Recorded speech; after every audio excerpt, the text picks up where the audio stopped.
Axborot chiqarish qurilmalari bu ma'lumotni mashina tilidan odam idrok etadigan shakllarga aylantiradigan qurilmalardir. Axborot chiqarish qurilmalariga monitor, printer, plotter, proyektor, karna kabilar kiradi.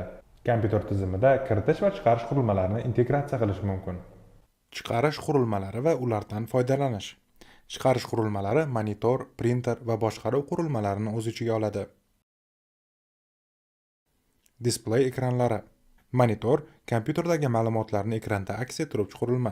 Asosiy turlari CRT, Cathode Ray Tube, katod nurli trubka, TFT LCD, Thin Film Transistor, yupqa tasmali tranzistor, IPS LCD, In-Plane Switching, panel orasida o'zgaruvchi, LCD, Liquid Crystal Display, suyuq kristalli display, sensorli ekran.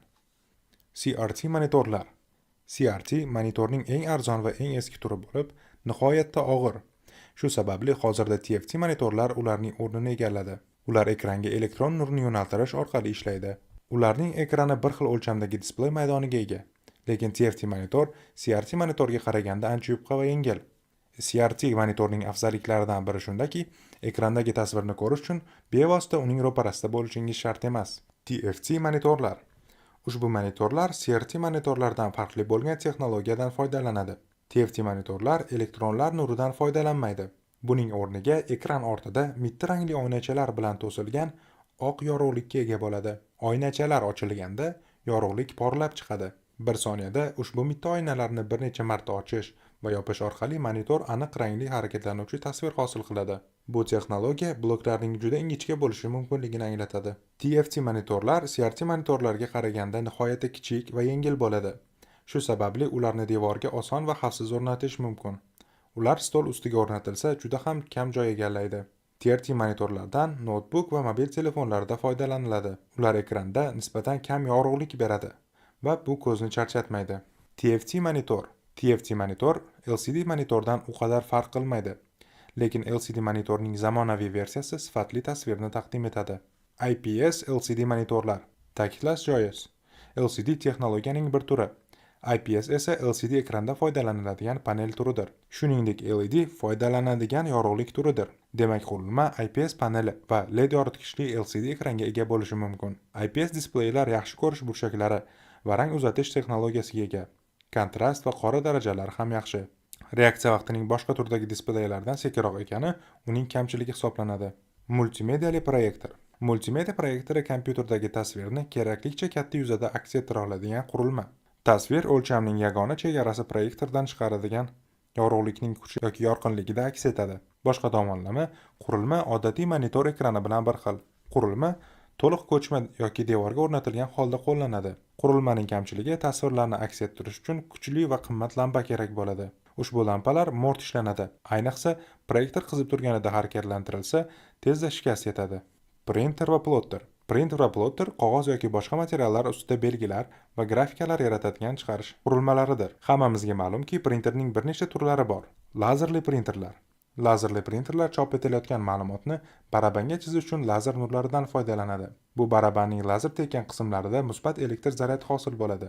So'ng siyoh kukuni barabanga sepiladi hamda elektr zaryadi bo'lgan yerlarga yopishadi. Keyin baraban qog'ozga bosiladi va siyoh qog'ozga ko'chadi. Shundan so'ng qog'oz termoelement yordamida isitiladi va toner qog'ozga yopishib, bosma nusxani hosil qiladi. Agar 4 xil rangdagi tonerga ega baraban bo'lsa, rangli bosma nashrlarni chiqarish mumkin. Chop etish sifati va tezligi muhim bo'lgan ishlar uchun lazerli printerdan foydalaniladi.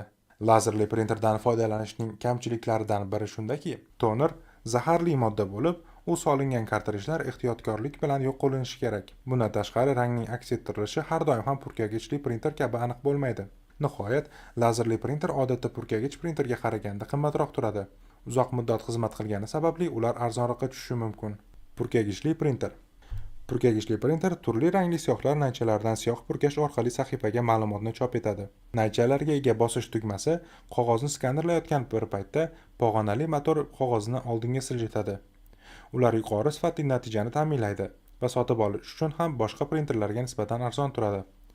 Purkagichli printerlarning kamchiligi shundaki, ularda ko'pincha suvda eriydigan siyoh qo'llanadi.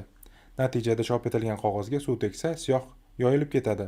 Lazerli printerlar orqali chop etilgan ishlar bilan bunday holat sodir bo'lmaydi. Purkagichli printerdan odatda kam nusxali ishlarda, uy kompyuter tarmoqlari va kichik ofislarda foydalaniladi. Ulardan ko'pincha fotosuratni bevosita raqamli kameralardan nashr qiladigan mashinalar bilan ham foydalaniladi. Matritsali printer.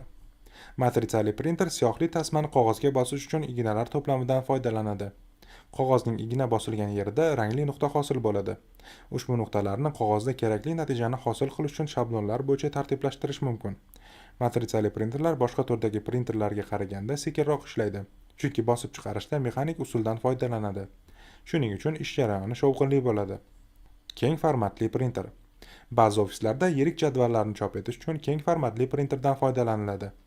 Ulardan poligrafiya sohasida maketlar, afishalar va boshqa hujjatlarni bosib chiqarishda ham qo'l keladi. Jismoniy shaxslarning suratlarini keng formatda chop etish uchun ham keng formatli printerdan foydalaniladi. Birinchi bobda uchida printerlar bilan yaqindan tanishgan edingiz. Plotter. Plotter vektorli grafikani chop etish qurilmasidir.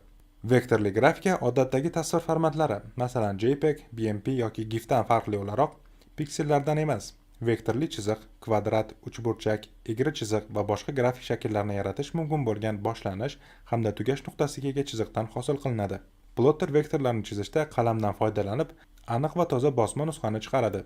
Shu sababli kema, mashina, bino rejasini chop etish, muhandislik yoki arxitekturada foydalanish uchun ideal hisoblanadi.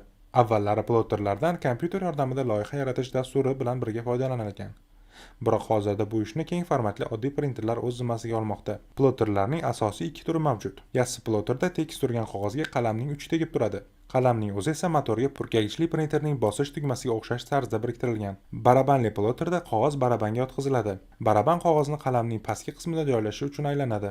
Bu vaqtda qalamning o'zi baraban bo'ylab harakatlanadi. Umuman olganda, u yassi plotterga juda o'xshash, lekin kamroq joy egallaydi. Barabanli plotterdan ba'zida qalam emas, boshqa uskuna, masalan, vinil keskich uskunasidan ham foydalaniladi. Karnay. Agar kompyuteringiz bo'lsa, allaqachon multimedia taqdimotlari, filmlar, musiqa va shunga o'xshash ma'lumotlarni eshitgandirsiz. Tovushlar yoki musiqani tinglay olishingiz uchun kompyuter tizimida karnay bo'lishi kerak. Karnay ekranni ko'ra olmaydigan kishilar, xususan ko'zi ojizlar uchun chiqarish qurilmasi sifatida xizmat qiladi. Karnay maxsus dasturlar yordamida ekrandagi yozuvlarni ovoz chiqarib tasvirlash imkonini beradi. Foydalanuvchi klaviaturada yoki sichqonchadan foydalanishga qiynalsa, kiritish vositasi sifatida qo'llaydi. Ya'ni foydalanuvchi diktant dasturi yordamida ma'lumot kiritadi. Garnitura, ya'ni naushnik. Ushbu qurilma shaxsiy karnay bo'lib, undan ko'pincha audio ma'lumotlarni eshitish uchun foydalaniladi. Masalan, konferensiyadagi turli xorijiy mehmonlar naushnik yordamida faqat o'z tarjimonini eshitadi. Boshqaruv qurilmalari. Muayyan turdagi kiritish va chiqarish qurilmalari o'rtasidagi aloqalarni tushunishingiz zarur. Biz hozirgina karnay va naushniklarni chiqarish qurilmasi sifatida sanab o'tdik. Tabiiyki, ular kiritish qurilmasi sifatida mikrofon bilan juftlashadi. Chiqarish qurilmasining keyingi turi aktuator boshqa dasturlarda qo'llanadi va sensorlar bilan kiritish qurilmalari sifatida juftlashadi. Chunki sensorlar ham aktuator ham inson ishtirokini talab qilmaydigan avtomatik qurilmalardir. Avvalroq sensorlar kiritish qurilmasi sifatida qanday qilib avtomatik ma'lumot to'plashini ko'rib chiqqan edik. Bu bo'limda sensorlar bilan parallel ravishda ishlaydigan boshqaruv qurilmalari haqida ma'lumotlar berilgan. Boshqaruv qurilmalari kompyuterda berilgan buyruqqa javoban ayrim fizik qiymatlarni o'zgartirish maqsadida foydalaniladi. Sensor va boshqaruv qurilmalari nazorat qilish kompyuter bilan birgalikda boshqaruv dasturini tashkil qiladi. Isitish qurilmalarini aktuator yordamida boshqarish mumkin. Ular markaziy isitish tizimlari hamda issiqxonalardagi harorat muayyan belgilangan darajadan tushib ketmasligini ta'minlashda qo'l keladi. Aksariyat kompyuter tizimlarida kir yuvish mashinalaridan tortib, DVD playerlar yoki konditsionerlargacha bo'lgan ko'plab maishiy qurilmalarning elementlarini boshqarish uchun motordan foydalaniladi. Agar qurilma muayyan qoidalar to'plamiga rioya qilsa, uni protsessor nazorat qiladi. Xuddi shuningdek, agar qurilma harakatni bajarish uchun motorlardan foydalansa, ushbu motorlarni protsessor boshqaradi. Bazzerlar yoki biperlar. Bazzerlar yoki biperlar bir yoki bir necha marta tovushli signal chiqaradi va ko'pincha foydalanuvchini muayyan hodisa sodir bo'lganidan ogohlantiradi. Masalan, mikroto'lqinli pech belgilangan vaqt tugagach ovozli signal chiqaradi. Bunday qurilmalardan odatda tinch muhitda foydalaniladi, chunki shunda ularni aniq eshitish mumkin. Ayrim qurilmalar bunday ogohlantirish sifatida chiroqlar va lampalardan foydalanadi. Agar qurilma protsessor tomonidan boshqarilsa, u holda chiroqlar chiqarish qurilmasi hisoblanadi. Savol va topshiriqlar. Maktabingizdagi ba'zi sinflarda interaktiv doskalar bo'lishi mumkin. Ularning qanday ishlashini o'rganing va ular bilan ishlaydigan kiritish qurilmalari ro'yxatini tuzing. Uzoq muddat lazerli printerdan foydalanish undan foydalanishni arzonroq qilishi mumkinligi va bu jarayonga nimalar ta'sir etishini sinf bilan muhokama qiling. Keng formatli printerdan foydalanish jarayonida mavjud bo'lgan kamchiliklarni muhokama qiling. Qanchalik darajada katta ekanini bilish uchun keng formatli printerning mavjud o'lchamlari haqida ma'lumot to'plang va tahlil qiling. 3D printerdan foydalanish jarayoniga oid ikkita axloqiy masalalarni tasvirlab bering.